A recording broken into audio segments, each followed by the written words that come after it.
Let's go ahead and turn to some news here about the creatures. Might be 80 degrees outside, but believe it or not, birds are already headed south for the winter. And wildlife leaders in North Carolina are once again encouraging cities to turn off unnecessary lights at night. Migrating birds, in fact, use the moon to navigate their trip down south. So bright lights from city high rises could confuse them. Organizers with Audubon, North Carolina say turning lights out can help them pass through safely.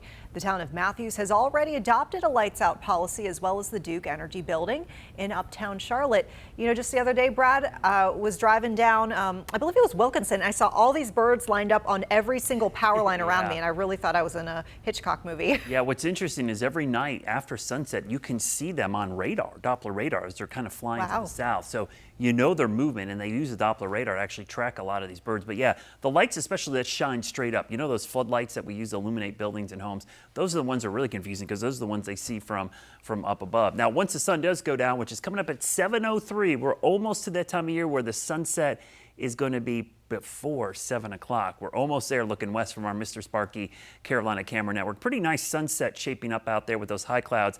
Rain is still far off to the west, nowhere near us. Tonight with the clear skies, we get at a low pass of the space station. Its max height is about 38 degrees. So again, that's probably just above the tree line for some of us. Going to be kind of tough to see if you have a lot of trees or obstructions, but look northwest. It'll be moving from northwest to south. Steady bright light. We've had some really beautiful passes of the space station here the last couple of nights. We will have clear skies for tonight. Tomorrow we'll start with sunshine, but clouds should thicken up late tomorrow into Friday ahead of this cold front. Now, it's a cold front with cool air, just not a lot of moisture. Look at that. I mean, there's just not much rain. We're in desperate need of rainfall.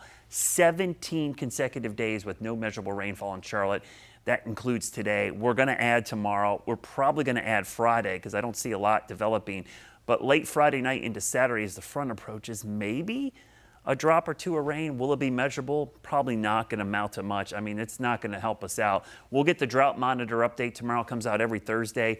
Trust me, it's going to be expanding quite a bit. Now, the fall color, it's running behind because of the warm temperatures we've had. We're seeing moderate color in the higher elevations, low and elsewhere in the mountains and foothills. But coming up this weekend, I would expect, especially these higher elevations, we're going to start to see some high color. And by next weekend, I think with these cool nights heading our way, you're going to see above 4,500 feet really start to pop here in the next 7 days. Not much rain expected, obviously, this weekend, just at 20%, but next weekend might be the most significant chance of rain we've seen in quite some time. You see a little bit of moisture this weekend, but not a much. It really kind of dries out quickly, and we're going to have to wait till next weekend, and that's when we'll actually start to see the pattern change again. The cool weather will start to move out. After a brief cool down this week, we'll see a warm up and maybe, just maybe, some above average rainfall chances for the Carolinas, but not until next week. Here's a look at your Guy Roofing 7-day forecast. Really warm weather the next 2 days, but a cool down this weekend. And next week on the 10-day forecast, temperatures rebound back into the mid and upper 70s.